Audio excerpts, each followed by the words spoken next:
আমিরুল মুমিনিন খলিফাতুল মুসলিমিন হযরত ওমর রাদিয়াল্লাহু তাআলা আনহু মুসলিম জামানের প্রেসিডেন্ট। তিনি ভাইরা আমার অর্থ পৃথিবীর নেতৃত্ব দিচ্ছেন, যেন তার মানুষ নয়। তারা বলে সবচেয়ে বেশি রাষ্ট্রীয় কোরআনের পতাকা পথ করে উড়েছে। হযরত ওমর কবির রাত্রিতে ঘুম থেকে উঠলেন, স্ত্রীকে ডাক দিয়ে বললেন, প্রাণের বিবি আমার, জলদি করে আমাকে একটু পানি দাও উযু করার জন্য। বিবি পানি দিলেন, হযরত ওমর উযু করলেন, তাহাজ্জুদের নামাজে দাঁড়ায় গেলেন। তাহাজ্জুদ আদায় করার পরে আমিরুল মুমিনিন খলিফাতুল মুসলিমিন হযরত ওমর রাদিয়াল্লাহু তাআলা তার বিবিকে ডাক দিয়ে বলে, বিবি রে, ও প্রাণের বিবি, জলদি করে আমার তরবারিটা দাও। বিবি বলেন, অন্ত পৃথিবীর প্রেসিডেন্ট ওমর গো, এই রাতে আপনি তরবারি কি করবেন? ওমর ডাক দিয়ে বলে, বিবি, আমি শুধু তোমার স্বামী না, আমি আল্লাহর বান্দা। রাত জেগে তাহাজ্জুদ আদায় করেছি, আল্লাহর হক আমি আদায় করেছি, স্বামী হিসাবে তোমার হক আমি আদায় করেছি। ওরে প্রাণের বিবি রে, এখন বাকি আছে মদিনার কোন মানুষের হক। আমি রাত জেগে জেগে নিজের চোখে আমার জনগণের দুঃখ দুর্দশা আমি দেখতে চাই। চিৎকার করে একবার বলা যাবে কি আল্লাহু আকবার। ওমরও রাত জাগতো, আমাদের নেতারাও রাত জাগে না। হযরত ওমর রাত জেগে জনগণের দুঃখ দুর্দশা দেখতো, আর আমাদের নেতারা রাত জেগে টাকা চুরি করে নিয়ে যাওয়ার সময় বিডিআর হাতে ধরা খায়। ঠিক না? রাত জাগাতে পার্থক্য নয়, পার্থক্য শুধু চরিত্রের মধ্যে। হযরত ওমর ডাক দিয়ে বলে, প্রাণের বিবি, রাত জেগে আমি আল্লাহকে সিজদা দিয়েছি, প্রভুর হক আদায় করেছি রে বিবি। তুমি আমার স্ত্রী, তোমার হক আদায় করেছি, বাকি আছে মদিনার সাধারণ মানুষের হক। নিজের চোখে দুঃখ দুর্দশা দেখতে চাই। খোলা তরবারি নিয়ে যখন রওনা দেবে, ওমরের স্ত্রী ওমর রাদিয়াল্লাহু তাআলা স্ত্রী ডাক দিয়ে বলে, প্রাণের স্বামী আমার, আপনার জীবনের একটা নিরাপত্তা আছে, আপনি অর্থ পৃথিবীর প্রেসিডেন্ট, খাম খেয়ালি মনে করবেন না। ওমর রাদিয়াল্লাহু তাআলা ডাক দিয়ে বলে, তুমি জানো না, তুমি জানো না, যেই রাষ্ট্রের সংবিধান আল্লাহর কোরআন হয়, যেই রাষ্ট্রে কোরআনের আইন দিয়ে পরিচালিত হয়, ওই রাষ্ট্রের প্রেসিডেন্ট থেকে শুরু করে ক্ষেত কামারের কৃষকের জীবনের নিরাপত্তা মানুষের হাতে থাকে না, আল্লাহ তাআলা তার নিজের হাতে তুলে নেয়।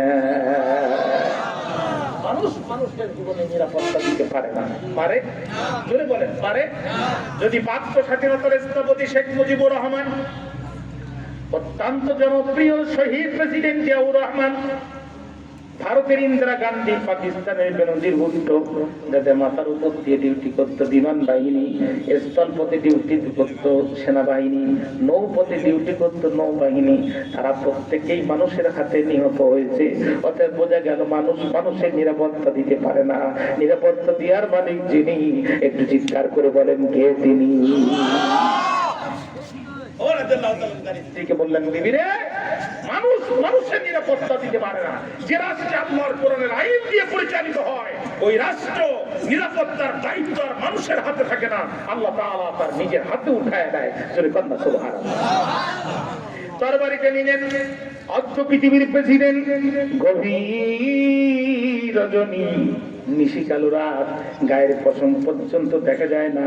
মদিনার খলিফা রাস্তা দিয়ে হাঁটতেছেন। বন্ধু, হাঁটতে হাঁটতে হঠাৎ করে একটা জীর্ণ শীর্ণ কুটিরের সামনে যখন গেলেন, উনি হঠাৎ করে লক্ষ্য করলেন এমন একটি ঘটনা সেখানে ঘটে গেল, ইসলামী রাষ্ট্রে এটা কখনো প্রত্যাশিত ছিল না। হযরত ওমর লক্ষ্য করেন, ওই গভীর নিশীথে পৃথিবীর সকলে ঘুমান্ত, কিন্তু একটি জীর্ণ শীর্ণ কুটিরের ভিতর থেকে একটি নারী মায়াবী কণ্ঠ ছাড়ি যৌবনের গান গাচ্ছে। মিঠুর বন্ধু রে বন্ধু, কালাইয়া দিওয়ানা বানাইয়া গেলে, দিওয়ানা বানাইয়া। থমকে গেলেন হযরত ওমর। ঠিক করলেন, আমি যা শুনলাম তা কি ঠিক? কিছুক্ষণ পর বুঝতে পারলেন আমিও ঠিক, আমার গানও ঠিক, আসলেই গান হচ্ছে। ওমর চিন্তা করলেন, এই মুহূর্তে এই মেয়েকে গ্রেফতার করে কোরআনের আদালতে দাঁড় করানো দরকার, যেহেতু আমি ওমর আল কোরআনের সরকার। তাহলে কোরআনের সরকার হবে যারা চপ্পরের প্যান্ডেলের পুতুল নাচের পারমিশন দিতে পারে না তারা। ঠিক কথা বলেন না কেন মুসলমান ভাইরা আমার? কিন্তু আমরা বিগত সময় দেখেছি এদেশের মুসলমানের জনগণের ট্যাক্সের টাকা দিয়ে পরিচালিত পুলিশ এবং সরকারি বাহিনীর পাহারায় গান আর পুতুল নাচকে অনুষ্ঠিত করা হয়েছে, আর কুরআনের মাহফিলে বাধা দিয়ে মুফাসসিরদেরকে কারাগারে রিমান্ডে দেওয়া হয়েছে। ঠিক না প্রিয় ভাইরা? ঠিক না প্রিয় ভাইরা?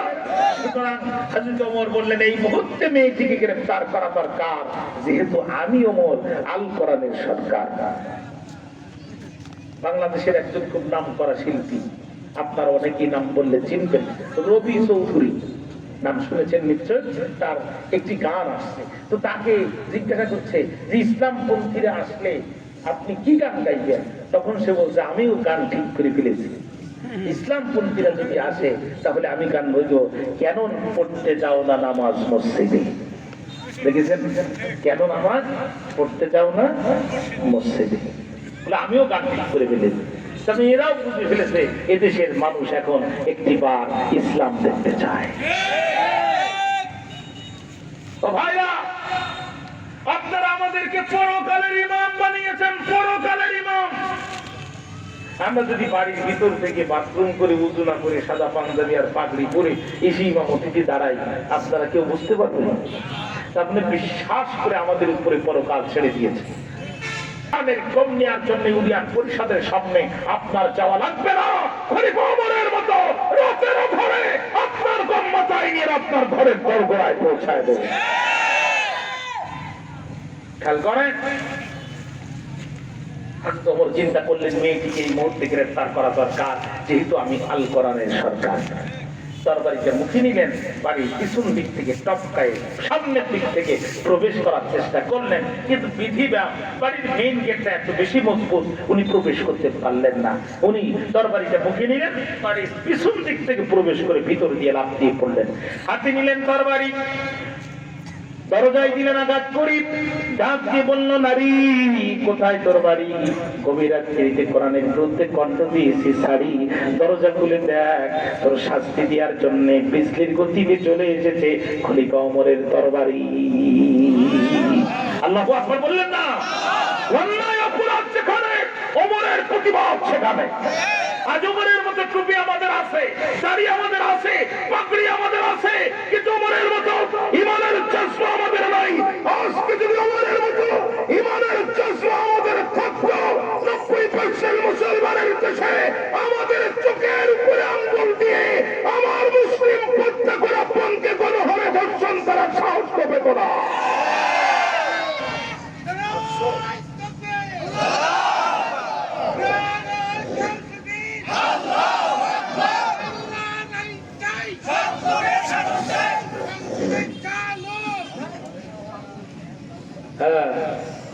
মানে অর্ধেক চায়, অর্ধেক চায় না। আপনার আইন না চাইলে ইমানদার দাবি করার কোন সুযোগ নেই। কথা বুঝতে পেরেছেন? কথা কি বক্তব্য কি আমার না বক্তব্য আল্লাহ? আমার দায়িত্ব হচ্ছে শুধু আপনাদেরকে বুঝায় দেয়, আপনার কবরও আমি যাব না, আমার কবরও আপনি আসবেন না। যদি বলেন কথা ঠিক কিনা? আপনাদের মনে কষ্ট হচ্ছে কেউ ভাই? আগাবো আমি সামনে। ওমরের মতো জজবা আমাদের আছে, কিন্তু ওমরের মতো ঈমান আমাদের নাই। হযরত খাওলা রাদিয়াল্লাহু তাআলা আনহাকে দুই সম্রাট পিটারের বাহিনী গ্রেফতার করল। রে খাওলা, তোর দেখতে এত সুন্দর, তোর দেখলে আমি নিজেই পাগল হয়ে যাই। খাওলা রে, খাওলা রে, একটিবার শুধু আমার সাথে তুই মিলিত হ, আমি তোর টোটাল বাহিনীকে ছেড়ে দিব। হযরত খাওলা রাদিয়াল্লাহু তাআলার মুখের মধ্যে থুতু নিয়ে সম্রাট পিটারের মধ্যে মানল আর বলল, আমরা মুসলিম নারী জীবন দিতে পারি, ইজ্জত দিতে পারি না। বান্ধবীরা বলল, খাওলা করলি কি? এখন তো আমাদের ইজ্জত নেবে, জীবনও নেবে। হযরত খাওলা মাটিতে কান লাগায় মুসকি মুসকি হাসতেছে। বান্ধবীরা ডাক দিয়ে বলল, খাওলা রে, আমরা ইজ্জত সম্ভ্রম আর জীবন হারানোর ভয়ে কাঁদিয়া তুই হাসিস। খাওলা বলে, চিন্তা করিস না, মাটিতে কান লাগায় শুনতে পেয়েছি নবীর সাহাবী খালিদ বিন ওয়ালিদ আমাদের উদ্ধার করার জন্য রওনা করা শুরু করে দিয়েছে। আজকে আমাদের বোনদের প্রতি দায়িত্ব যদি আমরা পালন করতাম, আমাদের বোনদেরকে ধরে নিয়ে আটকে ধর্ষণ করা তো দূরের কথা, এদের চোখের দিকে চোখ তুলে তাকানোর মতো কেউ ছিল না। কিন্তু আমরা আসলে আল্লাহকে ভয় পাই না, আমরা ভয় পাই পাশের বাড়ির দাদা বাবুকে।